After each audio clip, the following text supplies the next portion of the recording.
Selamat siang Ibu dan teman-teman. Kali ini saya Pintaryani Mendeva dan rekan saya Ferry Malapa akan mempresentasikan tentang aplikasi radiasi benda hitam. Teman-teman tahu tidak apa yang dimaksud dengan radiasi benda hitam? Kalau belum tahu, yuk kita simak penjelasan dari video berikut ini. Benda hitam.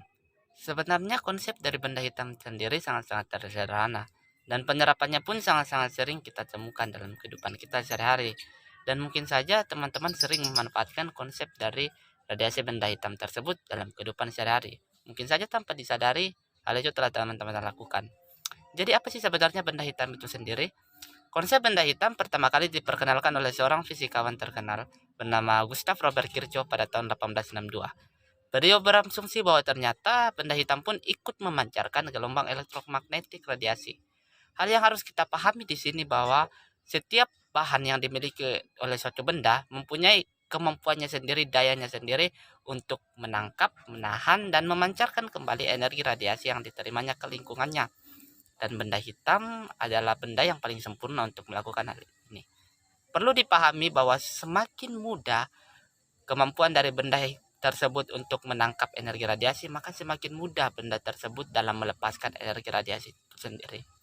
Jadi dari hal ini dapat disimpulkan bahwa benda hitam adalah semua benda dengan permukaan hitam tentunya yang memiliki kemampuan untuk menangkap energi radiasi secara sempurna tanpa ada energi yang dipantulkan kembali. Atau radiasi benda hitam adalah radiasi gelombang elektromagnetik yang diberikan oleh setiap benda yang dengan permukaan berwarna hitam. Setelah memahami konsep dasar dari benda hitam itu sendiri, selanjutnya kita akan melihat tentang persamaan dasar dari benda hitam itu sendiri. Yang pertama, menurut hukum Stefan Boltzmann. Menurut hukum Stefan Boltzmann yang mengatakan bahwa ternyata jumlah energi radiasi yang diterima atau dipancarkan oleh permukaan benda berwarna hitam per satuan luas dalam satuan waktu ternyata berbanding lurus dengan pangkat 4 dari suhu rata-rata termodinamikanya.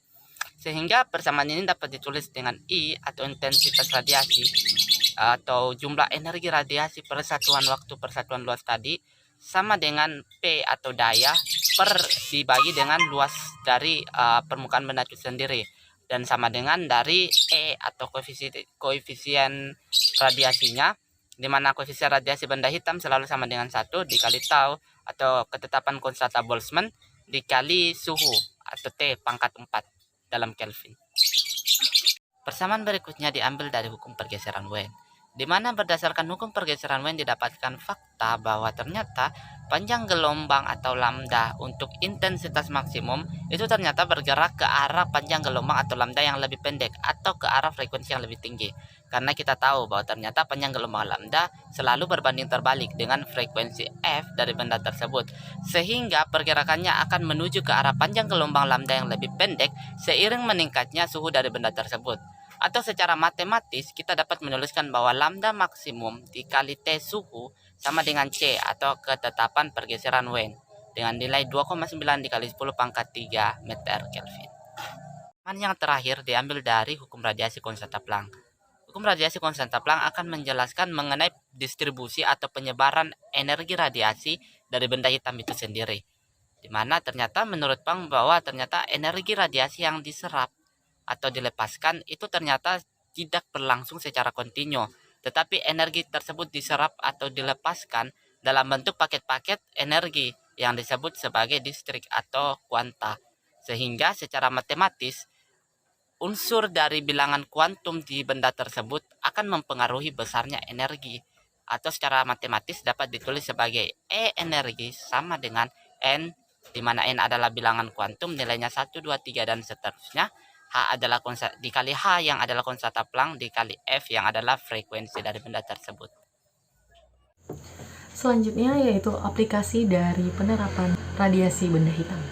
Ada banyak sekali aplikasi dari radiasi benda hitam ini, tapi kali ini kami mengangkat 2 aplikasi saja.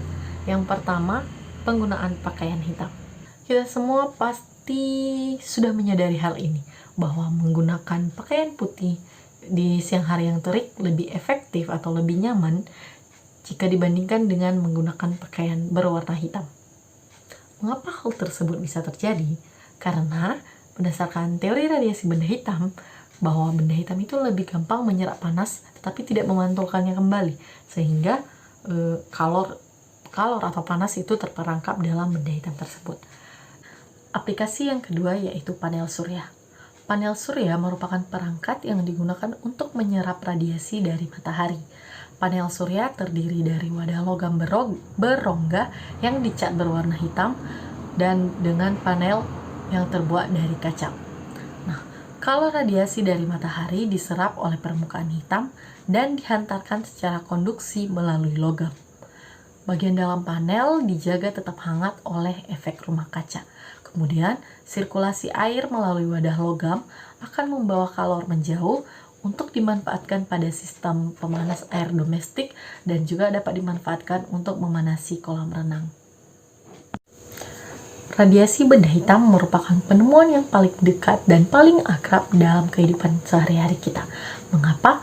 Karena kita semua telah memahami dan telah memanfaatkan dari aplikasi radiasi benda hitam.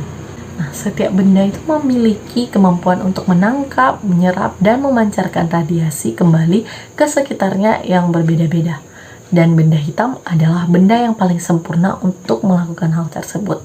Sebagai makhluk Tuhan, kita harus bersyukur karena Tuhan telah menciptakan benda hitam dengan sifat seperti ini, sehingga kita dapat memanfaatkannya dan memudahkan kehidupan sehari-hari kita.